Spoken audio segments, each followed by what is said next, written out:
नमस्ते मित्रों, मैं राव चौधरी आप सभी का student activity board YouTube channel में स्वागत करता हूँ। मित्रों, पढ़ाई का असली मज़ा है सबके साथ, सबका मतलब स्टूडेंट एक्टिविटी बोर्ड। आज के वीडियो में हम लोग देखेंगे विषय हिंदी कक्षा 8 द्वितीय सत्र का इकाई नंबर 3 मत बांटो इंसान को। इस काव्य के सभी प्रश्नों के उत्तर, सवालों के जवाब देखेंगे। स्वाध्याय प्रश्न पहला, प्रश्नों के उत्तर दीजिए। पहला प्रश्न है, कविता के अनुसार अब तक किन चीज़ों का बंटवारा हो चुका है? उत्तर देखते हैं। कविता के अनुसार अब तक मंदिर, मस्जिद और गिरजाघर आदि के रूप में भगवान का बंटवारा हो चुका है।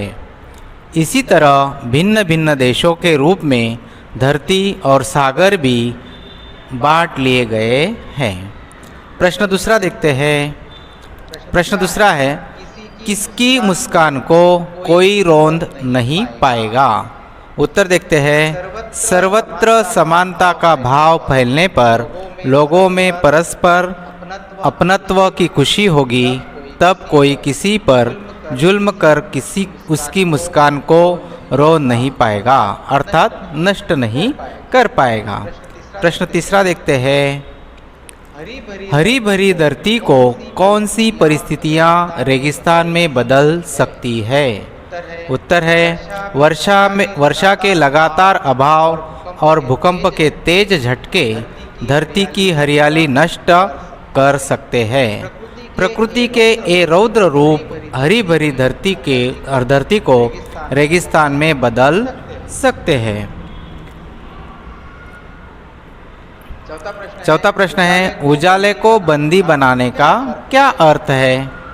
उत्तर है, उजाले को बंदी बनाने का अर्थ है उसे अपने अधिकार में रखना।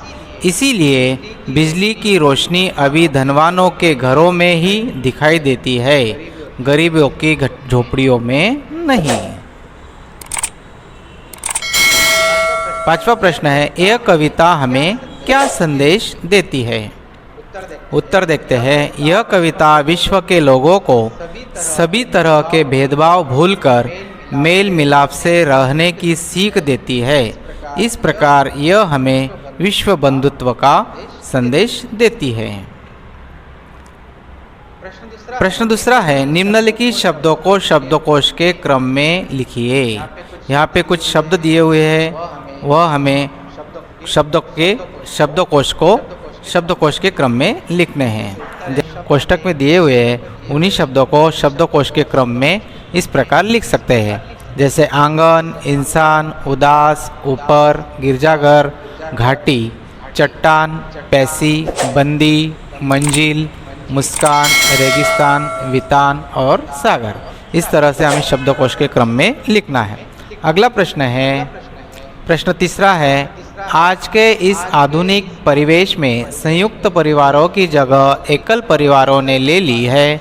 एकल परिवार के पक्ष विपक्ष पर कक्षा में चर्चा कीजिए। यहाँ पर एक परिवार और संयुक्त परिवार, इस प्रकार से हमें भेद दिखाना है।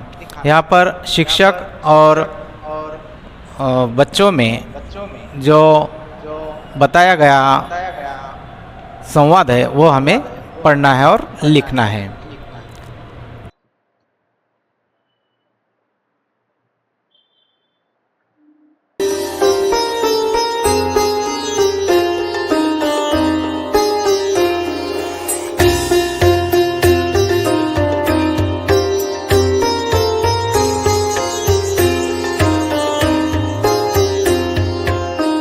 प्रश्न चौथा है, अपूर्ण काव्य को पूर्ण कीजिए। यहाँ पे एक अपूर्ण काव्य दिया हुआ है, रात होने पर मैं निकलता सबको देता हूँ शीतलता। यह अपूर्ण काव्य हमें इस प्रकार पूर्ण करना है। रात होने पर मैं निकलता हूँ सबको देता हूँ शीतलता, मुझे देख सबके दिल में बहलते, बच्चे मुझे पाने को मचलते, सब कहते हैं मुझको मामा, हर बालक है मेरा भांजा, रो तो मैं तारों का राजा।